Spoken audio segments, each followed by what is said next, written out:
Chegou a hora de falar de Bestiário, do Julio Cortázar. Essa coletânea de 8 contos, publicada em 1951, que traz A Casa Tomada, que é talvez um dos contos mais célebres do Cortázar e, quiçá, da história da literatura universal. Se você está chegando agora a esse vídeo, nós estamos fazendo um projeto de leitura coletiva dos contos completos do Cortázar. Hoje vamos comentar especificamente a coletânea Bestiário, mas se você der uma olhada aqui na descrição do vídeo, vai descobrir outros vídeos falando sobre outras coletâneas dele. Não deixe de conferir. Em Bestiário, que é o segundo livro de contos do Cortázar, a gente prossegue naquela mesma linha que já encontrávamos lá em A Outra Margem, de 1945.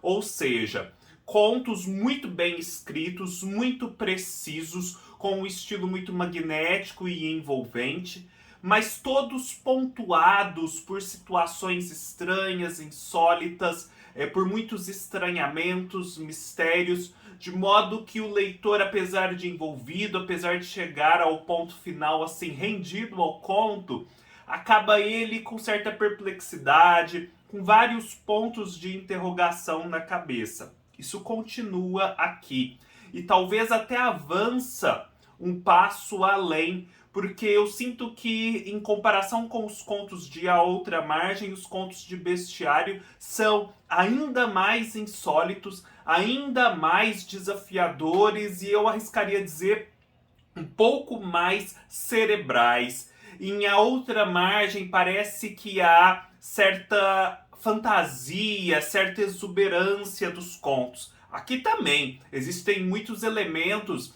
expressionistas, imagens muito vivas que o Cortázar forma, mas eu acho que a pitada cerebral dele se faz sentir um pouco mais forte. Então, o que eu acredito que seja a nota comum de todos esses contos? A nota comum de todos esses contos é um insight que eu retirei deste livro, do Davi Arrigucci Jr., chamado Escorpião Encalacrado. É um livro sobre Cortázar, que desde já eu recomendo. E é interessante porque o insight que eu tirei para fazer essa leitura, eu não encontrei dentro do livro, eu não encontrei na quarta capa ou sequer na orelha. Eu encontrei no subtítulo desse livro, que é assim: O Escorpião Encalacrado, a poética da destruição em Julio Cortázar. A poética da destruição em Julio Cortázar. Isso aqui basta para identificar o fio que une os 8 contos. Afinal, todos os 8 contos, de algum modo, falam de destruição, falam de coisas que se rompem, que acabam. Então, eu recomendo, se você está chegando à coletânea agora, que já vá com essa visão. Óbvio, outras visões são possíveis, os contos são muito plurais, mas essa visão talvez te norteie numa primeira leitura com muita eficiência. Os contos falam de um modo ou de outro de destruição. A começar por A Casa Tomada. O que é A Casa Tomada? Nós temos um conto muito simples. 2 irmãos que moram numa casa, é uma herança familiar, a família já está ali há muito tempo, portanto, há muitas recordações guardadas, muitos móveis e objetos antigos. E, de repente, conforme eles vão vivendo, é uma vida muito comezinha, muito rotineira, cheia de hábitos arraigados, sem muitos lances espetaculares. À medida que eles vão vivendo essa vida normal, de repente, um dos pavimentos da casa, uma das divisões, ela é tomada. Tomada, não se sabe por quê, não se sabe por quem, mas ela é tomada de modo que algo ocupa aqueles cômodos e os 2 irmãos já não conseguem mais viver ali. Eles precisam viver na outra parte da casa, num espaço menor. E continuam, apesar de tudo, nesse espaço menor. Às vezes se lembram do que ficou na parte tomada, mas prosseguem. Até que, de repente, essa casa vai sendo tomada, sempre de forma meio abrupta, e eles já não podem mais morar na casa. Eles precisam sair de lá e o que resta é fechar a porta que dá para a rua e ir para a rua, né? Aquela casa já não é mais habitável, ela foi completamente tomada. Aquele cotidiano que existia já não existe mais, aquela herança familiar já não vai poder ser transmitida a uma outra geração ou a outras pessoas que eles escolham. E terminamos o conto sem saber quem tomou, o que exatamente aconteceu, que criaturas eram essas, por que isso foi tão bem aceito pelos irmãos como uma inevitabilidade. Eu acho que justamente por conter elementos assim tão essenciais, tão básicos, o conto do Cortázar, A Casa Tomada, se abre para tantas leituras. O próprio Cortázar disse em uma entrevista, cujo link eu vou deixar aqui embaixo, que ele fez esse conto a partir de um sonho que ele mesmo teve dele numa casa que ia sendo tomada e ele progressivamente tendo que sair da casa até ir para a rua. Ele ficou muito impressionado por esse conto e escreveu trocando a própria presença pela presença dos dois irmãos. E aí perguntam a ele se esse conto seria uma metáfora, uma alegoria, algo do tipo, ao peronismo, aquele regime político que vigia na Argentina, que muitos consideravam ditatorial, que foi ocupando progressivamente cada vez maiores parcelas da sociedade. E ele disse que ele não fez isso de modo consciente, ele não estava pensando no peronismo de modo consciente quando escreveu A Casa Tomada. Mas que, como ele vivia aquela situação enquanto argentino, isso pode ter se manifestado de forma onírica no mundo dos sonhos. E aí ele teve esse sonho dele saindo da casa, sendo a casa tomada, escreveu o conto e o conto pode sim ser usado como uma metáfora do peronismo, como pode ser usado como uma metáfora de várias outras coisas. Ele pode ser, por exemplo, uma alegoria da vida, da inevitabilidade dos acontecimentos, do que vai precisando ser deixado para trás, ou de situações particulares em que rompimentos vão acontecendo, eles são inevitáveis, até que você já não pode mais habitar aquela casa, habitar aquele relacionamento, habitar aquela situação, precisa ir para a rua em busca de algo novo. Então, nesse sentido, A Casa Habitada é um conto que se abre para muitas leituras. E eu acho que uma grande dica para ler Cortázar é justamente essa noção de que não há uma interpretação fechada, final, que a perplexidade que você sente depois de ler o conto, ela é esperada, ela é desejável, e que não adianta sair em busca de interpretações finais. Elas não existem. Haverá, sim, interpretações clássicas de críticos renomados, mas a sua interpretação vale muito. O Cortázar quer justamente despertar em você essa possibilidade de você pegar o conto dele e extrair possibilidades nas quais o Cortázar sequer pensou. Então, isso é normal. O barato da coisa é justamente você ter a sua própria interpretação. E lógico, em diálogo com a interpretação de outras fontes, essa sua interpretação vai ficar ainda mais rica e o conto vai ficar mais rico. Depois nós temos um outro conto muito interessante chamado Carta a uma Senhorita em Paris. Essa senhorita foi para Paris e deixou na casa dela um amigo, algo do tipo, que ficou ali morando e se hospedando na casa enquanto ela estava fora. E assim cuidando um pouco da casa também, acredito eu. Só que esse amigo, ele tinha uma característica particular que ele guardava em segredo, que era a de meio que vomitar coelhinhos. Ele vomitava coelhinhos e tinha que lidar com eles.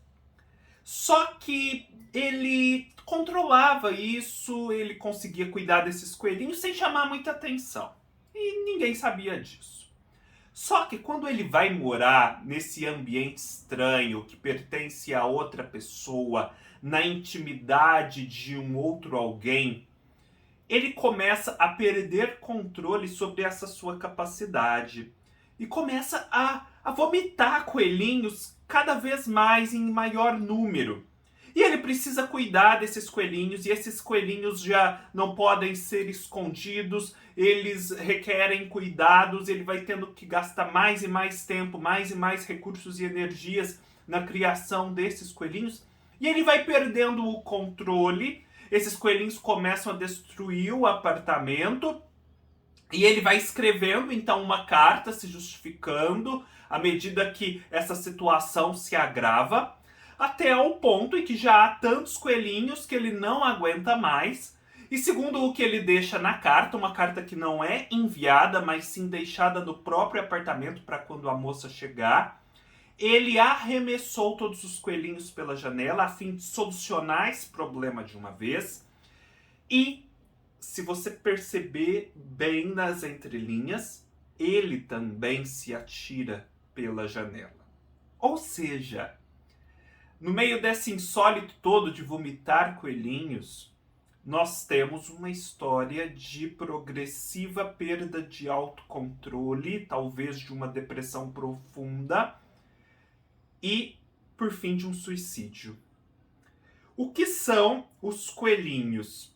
Eles são essas pulsões de morte, na minha visão, que vão tomando conta dele, que vão impossibilitando o seu convívio com outras pessoas, seu convívio social, e que vão minando suas energias até que ele escolhe por uma solução final tão drástica como essa. Vejam só, né? Que interessante, no meio de tanta fantasia, né? Vomitar coelhinhos, o Cortázar, na verdade, está contando uma outra história de progressiva destruição, de um progressivo fim. Depois nós temos o conto Distante, Diário de Alina Reyes, que é o conto que eu menos consegui acessar. Eu até abro aqui a caixa de comentários justamente para vocês colaborarem na interpretação desse conto, que é constituído por entradas de diário de uma moça que a gente percebe passa da condição de solteira para a condição de casada. É o conto que eu menos compreendi, que eu fiquei um pouco mais perdido e que eu conto com vocês para me ajudar na interpretação. Aí a gente vem para um outro conto que é espetacular e que também vai falar de destruição de algum modo, que é o conto chamado Ônibus.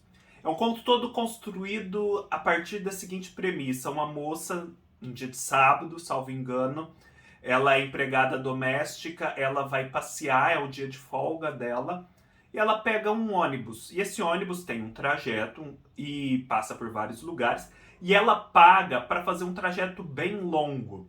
Ao passo que as pessoas que vão entrando naquele ônibus pagam para fazer trajetos menores, portanto elas vão descer antes em algum lugar.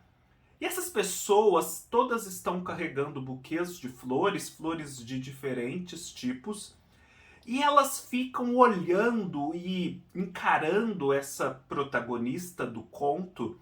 E essa protagonista então vai vivendo aquele incômodo, né, de ser olhada, de ser perscrutada pelo olhar alheio naquele ambiente do ônibus. Quem já não viveu essa situação, né, dessa proximidade barra distância que o convívio dentro de um ônibus proporciona. E ela vai ficando incomodada, até que chega um momento em que essas pessoas descem num cemitério, todas descem num cemitério, ela continua no ônibus e mais um outro rapaz, que também vivia uma situação assemelhada à dela. E eles continuam com dificuldade porque há uma certa tensão em relação ao cobrador e ao motorista. Até que ali, em meio a dificuldades, eles conseguem finalmente sair do ônibus numa praça, que seria um lugar assim aprazível, um lugar tranquilo. Só que ali também, logo que eles começam a caminhar, eles se deparam com um florista e eles passam também a carregar buquês de flores. Eu vejo nesse conto uma história da inevitabilidade da morte. Afinal, todos esses outros passageiros descem no cemitério e carregam flores, flores fúnebres. Só que essa moça, ela quer continuar a viver. Ela não sucumbe àquele destino de todos os outros, que é descer naquele momento, naquele cemitério. Ela segue avante. E para seguir avante é muito difícil. Ela precisa ter uma vontade muito enérgica. E ela consegue. Só que, inevitavelmente, por mais que ela desça do ônibus, a morte vai encontrá-la, ainda que de um outro modo, sob a forma desse florista que acaba por entregar a ela e ao seu companheiro buquês de flores.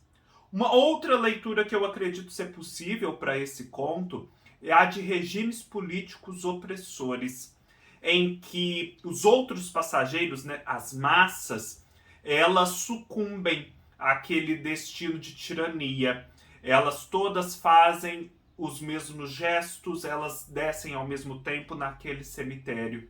E a moça é a resistência, ela persiste, isso tem um custo, só que também em algum momento, de algum outro modo, ela vai ter que desistir. Se não por conta de sucumbir ao regime, por conta da inevitabilidade da morte mesmo, em que uma hora o indivíduo para de lutar, mesmo que essa luta já não seja mais necessária. Depois, um outro conto maravilhoso se chama Cefaleia. Em Cefaleia, nós vamos ter uma família que vive ali numa zona rural e que cria um animal chamado mancúspia. Joguem no Google, vocês verão que mancúspia é um animal fantástico criado pelo próprio Cortázar. Não existe esse animal na realidade. E eles criam essas mancúspias. A vida deles é dedicada a criar esses animais. Dá muito trabalho criar esses animais. É um processo assim muito delicado, muito sutil, que requer atenção aos detalhes. E por conta disso, eles têm muitas dores de cabeça, problemas psíquicos, neurológicos das mais variadas formas. E à medida que vão contando a sua história no conto, nós vamos conhecendo um pouco desses problemas, que também são meio que criações do Cortázar, não existem de fato. E a gente sabe que essa casa, essa fazenda, ela está meio que afastada do mundo exterior, porque as pessoas veem com maus olhos a criação dessas mancúspias, têm medo de se contaminar com aquele ambiente por algum motivo. E conforme o conto vai avançando, a gente vai percebendo que eles vão perdendo o controle sobre a criação dessas mancúspias. As mancúspias começam a morrer, eles começam a sentir a casa meio que perturbada por conta desse ambiente externo mais próximo, e a dor de cabeça também vai aumentando. No final das contas, eu acho que uma chave de leitura para esse conto é você fazer 3 identificações. A casa em que eles moram, na verdade, é a mente. As mancúspias, na verdade, são a vida privada que eles têm. E o povoado é um mundo externo um pouco mais distante. Se você faz essas 3 identificações, você começa a perceber que, na verdade, essa é uma história de doença, de problema psíquico e também de perda de autocontrole, apesar de não redundar num suicídio. Porque as mancúspias são a vida privada que eles vão tentando manter íntegra, através de pequenos gestos, de gestos cotidianos e significativos. A casa é a mente, é onde eles se refugiam, é onde eles descansam, mas é onde eles também vivem a doença. E o mundo externo é o povoado, né? É de onde eles se afastaram por conta dessa doença. À medida que eles vão perdendo o controle sobre a vida privada, né, essa vida externa mais próxima, que são as mancúspias, a doença vai se agravando e o povoado vai se mostrando cada vez mais distante, cada vez mais perturbador. Ou seja, há um descolamento radical desse mundo externo. é essa uma leitura que eu faço e que eu proponho a vocês. Depois nós temos um conto bem interessante chamado Circe, que remete, obviamente, à Odisseia de Homero e à mitologia grega, que é uma história de destruição, né, de sedução de um jovem aparentemente muito ingênuo por uma mulher fatal, a qual as más línguas atribuem a morte de 2 outros noivos. É muito interessante acompanhar como esse jovem vai se rendendo a essa moça misteriosa, estranha, que fabrica bombons, e como ao final ali nós temos uma cena em que essa moça se revela na sua maldade a esse moço, e esse moço parece, a meu ver, sucumbe e está à beira da morte, também, assim como os outros 2 noivos.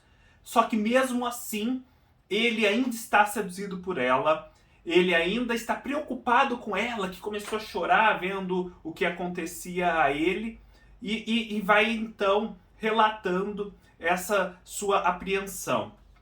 Depois temos um conto que também fala de final, que também fala de luto, que são As Portas do Céu.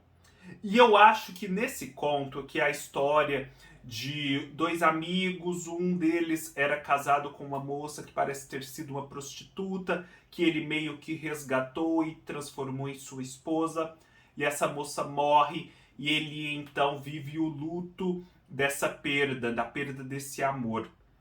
E eu acho que uma chave de leitura para esse conto, gente, se encontra na página 137, no segundo parágrafo, em que é feita uma alusão a Dante e ao inferno de Dante. Se diz assim: o que vem em seguida é pior, não que seja ruim, porque ali nada é uma coisa precisa. Justamente o caos, a confusão revolvendo-se numa falsa ordem, o inferno e seus círculos. O que é esse inferno? É meio que um cabaré onde os personagens estão vivendo o seu luto, e é de onde essa moça que morreu foi tirada. E esse cabaré é aquele lugar da noite, aquele lugar do prazer, mas também do caos da noite. É, no final, um inferno a que se tenta dar alguma ordem, que seriam os círculos do inferno. Só que a gente sabe, o inferno de Dante, ele não é uma coisa final, ele não é uma coisa que exista por si mesma. Ao lado dele também existe o paraíso, que é uma alternativa. Então, essa moça, quando ela deixou de ser prostituta e passou a ser uma mulher casada, digamos assim, ela teria passado para o lado do paraíso, teria adentrado pelas portas do céu. Só que agora ela morreu e o seu marido e o seu amigo voltam para esse ambiente, voltam para o inferno e tentam encontrar de novo as portas do céu, né? Esse amor que transcendeu aquele ambiente. Eles têm vislumbres disso, mas não conseguem. Então, as portas do céu que eles procuram, eu acredito, é esse amor que foi perdido, né? Que foi fugaz. Eles só puderam viver esse céu por breves momentos. Eu acho que esse é um conto de luto, então, que se vale dessa estrutura do Dante na Divina Comédia para falar do luto e para falar dessa situação X aqui da prostituta que se torna uma mulher casada. E por fim, nós temos o conto Bestiário, que dá título ao livro, em que nós vamos acompanhar uma menina que vai de férias para a casa de uma família. Ali tem um outro menininho com o qual ela brinca, há um casal e há um tio que é muito severo. E essa menininha vai contando então suas impressões, vai contando o seu dia a dia, e percebe-se como a vida daqueles adultos afeta ela. Só que existe um elemento muito insólito e importante nesse conto, e que é colocado de maneira muito sutil e natural, e justamente por conta disso perturbadora, que é o fato de que existe um tigre solto naquela propriedade. E que eles precisam ficar fugindo do tigre à medida que circulam pelos cômodos da casa. E o tigre, ele ocupa um cômodo por vez. Então é fácil. Na verdade, basta identificar de algum modo em que incômodo ele está naquele dia e todos os outros serão passíveis de trânsito. É tranquilo, então. Só que é preciso esse cuidado atento. Onde está o tigre hoje? E a gente vai percebendo que aquela relação meio conflituosa entre os adultos da casa vai perdendo um pouco o controle na medida em que vai afetando cada vez mais a menina. Mas sempre de um modo sutil, né? É aquele afetar do mundo infantil. Então, às vezes, você nem percebe que a criança foi afetada, mas ela foi. E isso vai sendo, para mim, simbolizado por essa necessidade de cuidado atento aonde está o tigre. Para mim, o tigre é um símbolo do adulto que afeta a criança, do adulto que é severo, que é brutal, que em sua vida adulta, apesar de não parecer, marca profundamente a vida infantil. E então a criança precisa ficar muito atenta a esse animal para ela não se ferir. E a gente vê que no final é um equilíbrio sutil, né? É um equilíbrio sutil. E a gente vê que no final esse tigre sai do controle. E eu acho que isso é o símbolo da criança que perdeu um pouco o controle, que foi sobremaneira afetada por aquele ambiente tóxico daqueles adultos.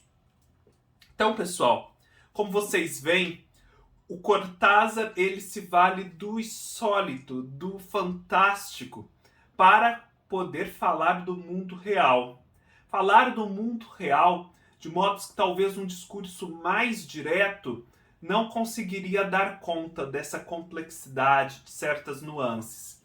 E não há interpretações fechadas para os contos. Eu propus muitas delas aqui para vocês, mas eu tenho certeza que com a bagagem que vocês têm, vocês também podem propor várias outras interpretações. Então eu abro a caixa de comentários para que a gente possa trocar essas impressões e tornar a leitura desses contos ainda mais rica. Espero que vocês tenham gostado. Se gostaram, deem um like, se inscrevam no canal, sigam-me nas minhas outras redes sociais, leiam-me no meu blog, todos os links estarão aqui embaixo. E nos vemos numa próxima oportunidade. Até mais!